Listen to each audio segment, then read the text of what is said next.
Assalamualaikum warahmatullahi wabarakatuh. Waalaikumsalam warahmatullahi wabarakatuh. Bagaimana kabarnya anak-anak? Alhamdulillah.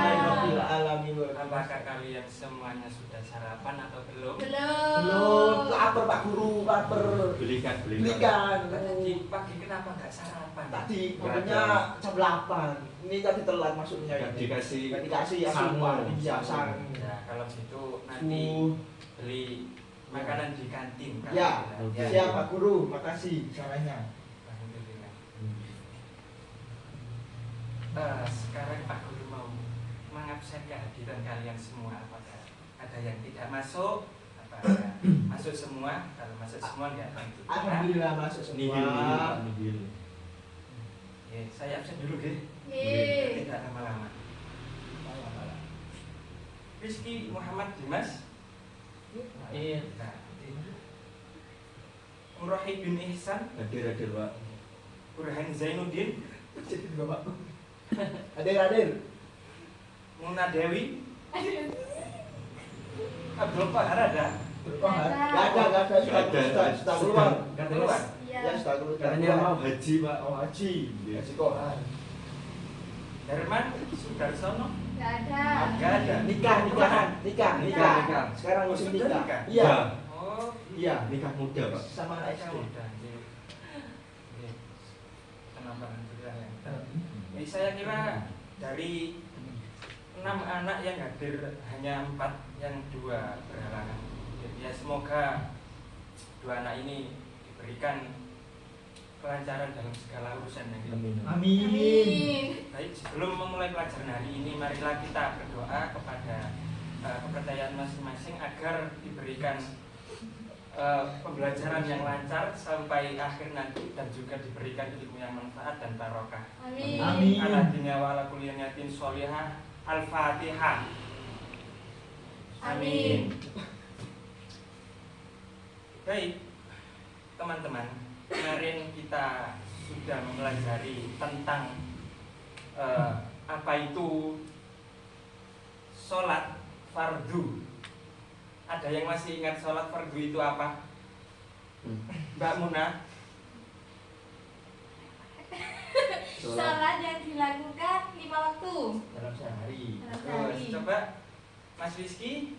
Salat yang harus dilakukan oleh setiap muslim. Ya, terus. Jadi teman-teman, sekarang kita belajar mengenai pengurusan sholat, pengurusan jenazah. Perlu diingat teman-teman bahwa kematian itu tidak bisa dipungkiri dan tidak bisa dihindari. Mengapa? Ya karena itu takdir Allah. Hanya Allah lah yang tahu. Jadi kalaupun Mbak Muna, Mas Rizky, Mas Yibin, Mas Burhan singitan atau silitan di bawah kursi, malaikat pencabut nyawa pun pasti tahu di mana keberadaan kalian semua berada. Kan di kamar mandi tahu nggak Ustadz? Dimanapun pasti tahu, malaikat pencabut nyawa pasti tahu. Karena di dalam Lauhul Mahfuz di sana itu sudah tertuliskan bahwa ajal atau kematian kita itu hanya umur segini sampai segini. Langsung saja ke topik. Pak Guru, bagaimana hukum mengurusi jenazah? Hukum mengurusi jenazah yakni fardu kifayah. Apa itu fardu kifayah? Ada yang tahu? Nggak tahu. Oke. Fardu kifayah, benar, yaitu wajib dilakukan oleh umat muslim, tetapi jika sudah ada yang melakukannya, yang lain gugur kewajibannya atau tidak berdosa. Jadi seperti ini, ketika ada seseorang yang meninggal dan tidak ada yang mengurusi, itu hukumnya dosa. Tetapi jika dalam satu desa tersebut ada yang mengurusi, maka gugur kewajiban satu desa tersebut. Jika tidak ada, maka seluruh desa akan mendapatkan dosa. Kemudian ada 4 tahapan dalam mengurusi jenazah. yakni yang pertama yaitu memandikan jenazah, yang kedua mengkafani jenazah, yang ketiga menyolati jenazah, dan yang terakhir menguburkan jenazah. Dari memandikan jenazah ada hal-hal yang perlu diperhatikan, yakni dilakukan dengan hati-hati dan secara penuh hormat kepada mayat tersebut. Kemudian orang yang memandikan harus sesama jenis, misal yang meninggal adalah mayit atau mayat laki-laki, jadi yang memandikan harus laki-laki atau ya laki-laki atau Pak Mudin gitu.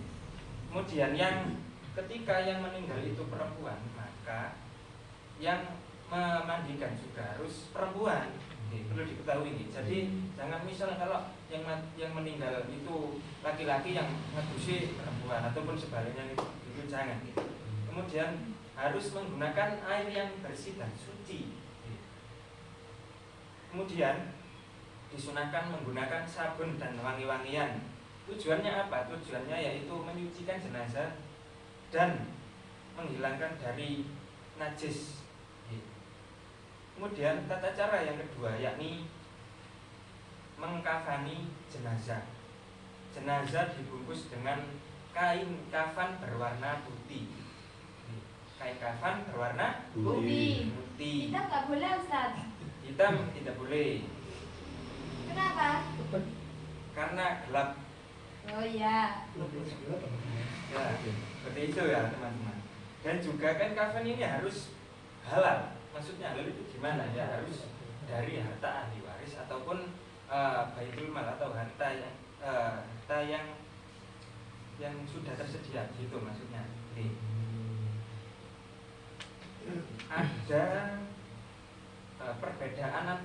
perbedaan mengkafani jenazah antara laki-laki dan perempuan itu berbeda. Yang mana laki-laki dibungkus menggunakan kain kafan sebanyak 3 lapis kain.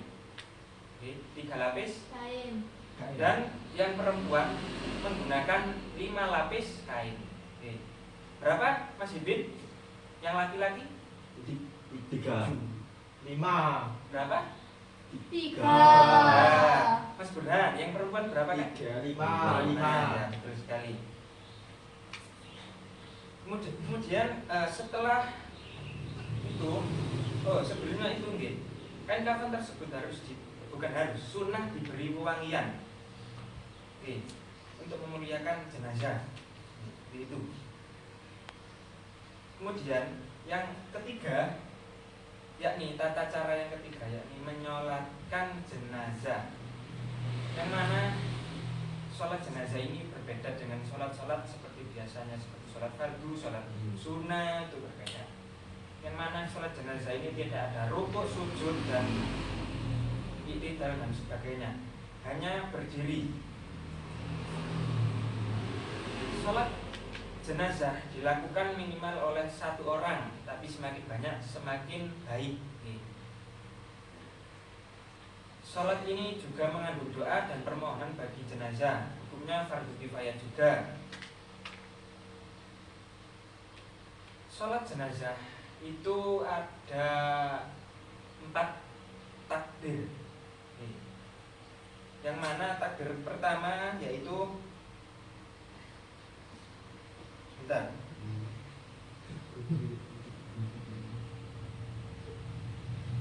takbir pertama membaca surat Al-Fatihah. Setelah takbir pertama, niat dahulu, kemudian berdiri bila mampu, kemudian membaca 4 kali takbir. Takbir pertama berisi surat Al-Fatihah, membaca surat Al-Fatihah. Kemudian takbir kedua membaca sholawat, Allahumma sholli ala sayyidina Muhammad. Kemudian takbir yang ketiga yakni membaca sholawat untuk jenazah. Yang mana doa tersebut seperti ini: Allahumma ighfir lahu warhamhu wa'afihi wa'fu anhu. Oke, itu setelah takbir ketiga. Kemudian takbir keempat membaca Allahumma la tahrimna ajrahu wa la taftinna ba'dahu waghfir lana wa lahu. Itu, oke. kemudian ditutup dengan salam. Nah, perlu diketahui juga bahwasannya perbedaan sholat antara laki-laki dan perempuan. Ketika laki-laki, jika orang tersebut, jika orang yang meninggal itu laki-laki, perlu diketahui bahwasannya imam harus berada di lurus tepat di kepala si mayit jika mayitnya itu laki-laki. Tetapi jika mayitnya itu perempuan, maka posisi imam harus lurus berada di pusat atau perut.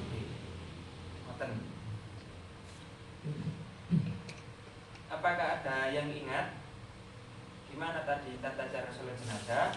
Coba Mas Rizky saja, silakan. Yang pertama niat. Kemudian Kedua takbir. takbir, terus Takbir pertama membaca surat Al-Fatihah. kemudian takbir kedua, Membaca sholawat. takbir ketiga, Mendoakan mayit. takbir keempat, Mendoakan mayit. ditutup dengan Salam. salam. Baik.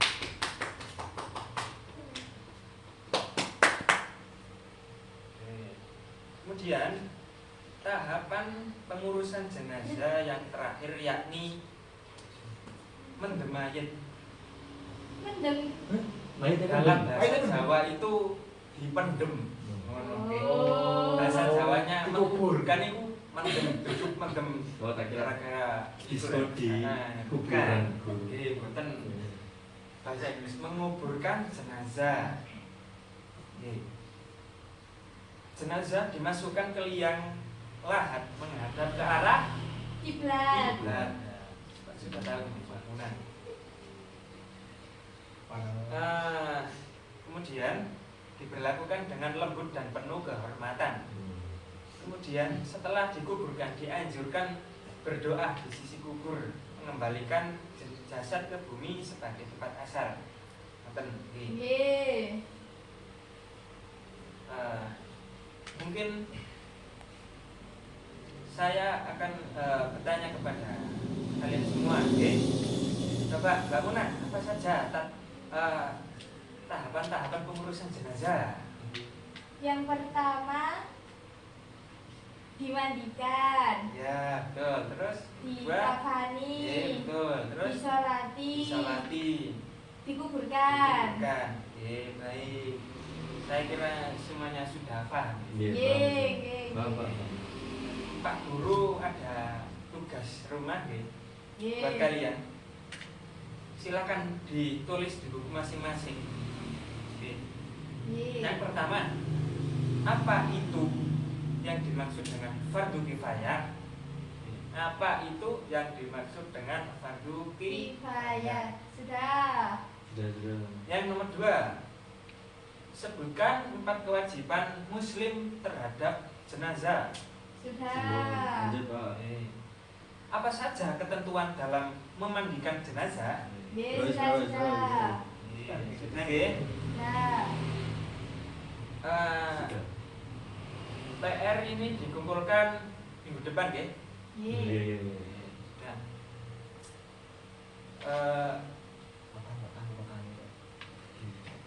bisa kita akhiri pelajaran hari ini dengan bacaan hamdalah.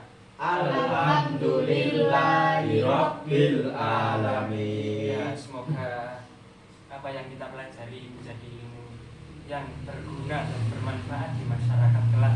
Dan Amin. semoga kita menjadi ahli kubur. Amin. Loh. Sekian dari Pak Guru. Akhiran, assalamualaikum warahmatullahi wabarakatuh. Waalaikumsalam warahmatullahi wabarakatuh.